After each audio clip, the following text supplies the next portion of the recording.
Fala pessoal, tudo bem aqui? Professor Murilo mais uma vez trazendo uma questão do ENAD de 2009, agora referente ao ENAD da Engenharia Química.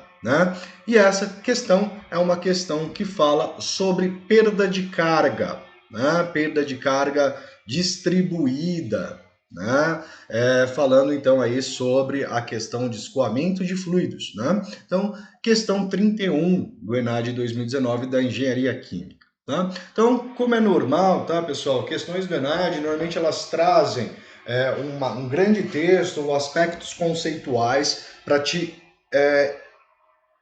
trazer para o universo que ele quer, que ele vai fazer a questão, e trazer até fundamentação teórica para você poder respondê-la. Então ele traz para nós o seguinte: o fator de atrito é parâmetro importante a ser avaliado no escoamento de fluidos em tubulações para determinação da perda de carga do sistema e depende do tipo de escoamento e da rugosidade do tubo, ou rugosidade relativa.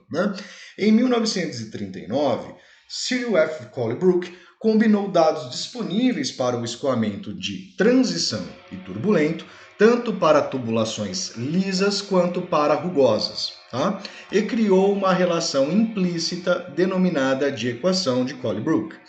Posteriormente, Lewis F. Mould elaborou o diagrama de Mould, reunindo os cálculos do fator de atrito para o escoamento em um tubo como uma função do número de Reynolds, que caracteriza se o regime é laminar ou turbulento, e a rugosidade relativa do conduto, que leva em consideração, então, o tamanho da rugosidade absoluta, e leva em consideração o diâmetro hidráulico do seu conduto. O diagrama de Mould ele é apresentado na figura a seguir. Então nós temos aqui o diagrama de Mould fazendo a correlação. Então o que o diagrama de Mould ele traz? Gente? Ele traz na parte vertical, horizontal, embaixo, os números de Reynolds, junto com a expressão do cálculo do número de Reynolds. Aqui à direita, na vertical, nós temos a rugosidade relativa do conduto e à esquerda nós temos a questão do fator de atrito. E aqui nós temos as representações de linhas de escoamento, na qual você tem as características laminares, escoamentos com rugosidade ou perfeitamente lisos e algumas relações. Então, normalmente a gente toma sempre como parâmetro para o cálculo desse fator de atrito a rugosidade, e o número de Reynolds. Então, a gente toma, por exemplo, um certo valor, por exemplo, 10 a sexta, vamos até uma coincidente da rugosidade do nosso conduto e através da linha a gente consegue determinar o fator de atrito. É interessante trazer para vocês algumas relações que apresenta-se nesse diagrama de Mould. Então você tem algumas linhas pontilhadas e definidas aqui que trazem algumas características. Por exemplo, essa linha pontilhada que nós temos, ele fala sobre escoamento plenamente turbulento. Ou seja, o fator de atrito ele vai depender exclusivamente da rugosidade relativa, não vai depender mais do número de Reynolds. Então você tem para um escoamento plenamente turbulento. Para escoamento laminares, você tem que o escoamento, o fator de atrito, não depende da rugosidade do nosso conduto, a rugosidade relativa. Ela depende necessariamente apenas do número de Reynolds, sendo representado por essa reta.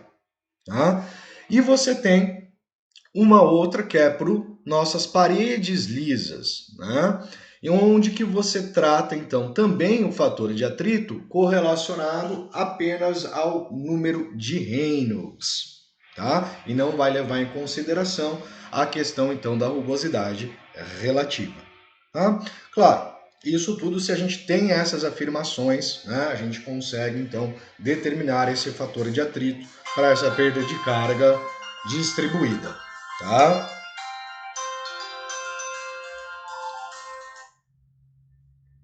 Essa perda de carga distribuída. Perdão, gente? Com base no diagrama de Mould e nas informações apresentadas, avalie as afirmações a seguir. Então, primeiro, para o escoamento laminar, o fator de atrito depende do número de Reynolds, sendo independente da rugosidade da superfície. tá? Então vamos dar uma olhada. Escoamento laminar, realmente o fator de atrito ele não depende da rugosidade relativa. Então nós temos que a primeira afirmação ela é verdadeira. Tá? Para superfícies lisas, a rugosidade relativa é nula. Logo, o fator de atrito é zero. Aqui ele traz para paredes lisas. Note que a parede lisa, né, ele apresenta uma expressão para o cálculo do fator de atrito dependendo do número de Reynolds. Então, ela não depende da rugosidade, tá? Ela não depende da rugosidade, mas não quer dizer que o fator vai ser zero, que ele vai depender ainda do tipo de escoamento, vai depender ali se ele é laminar ou se ele é turbulento, vai depender do número de Reynolds. Então eu não posso afirmar que ela é nula, né? No caso, o atrito é zero, né? O fator de atrito é zero. A rugosidade relativa a ela é muito próximo do zero, né? Ela é nula, mas o fator de atrito não é, tá? E terceiro, para os números de Reynolds muito grandes, as curvas de fator de atrito correspondem às curvas da rugosidade relativa especificadas, sendo praticamente horizontais, tornando o fator de atrito independente do número de Reynolds nessa região. Então vamos olhar, tá, pessoal?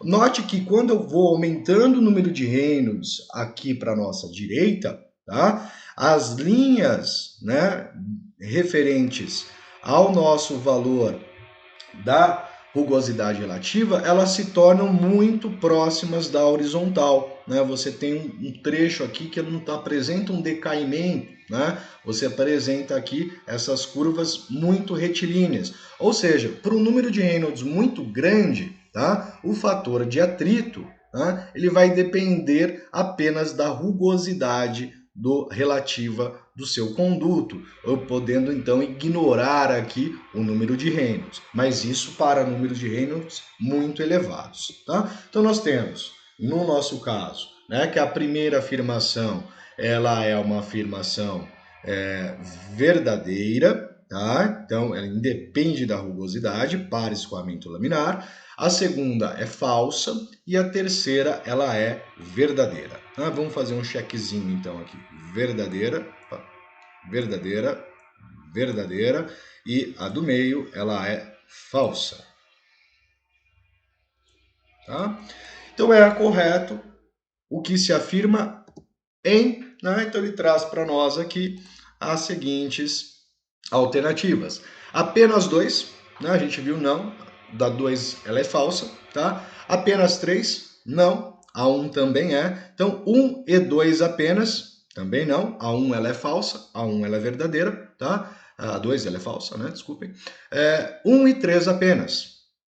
Tá? Então, realmente, nós temos que a nossa alternativa correta é a letra D, né? Apenas a alternativa ou a afirmação 1 e a afirmação 3 são verdadeiras e a terceira fala que as três seriam verdadeiras. Tá? Pessoal, espero que tenham gostado, tá? Espero que esse vídeo possa auxiliá-los. Se você gostou, deixa seu like. Se você quer acompanhar o canal, se inscreve. Grande abraço e até qualquer momento aí. Fui!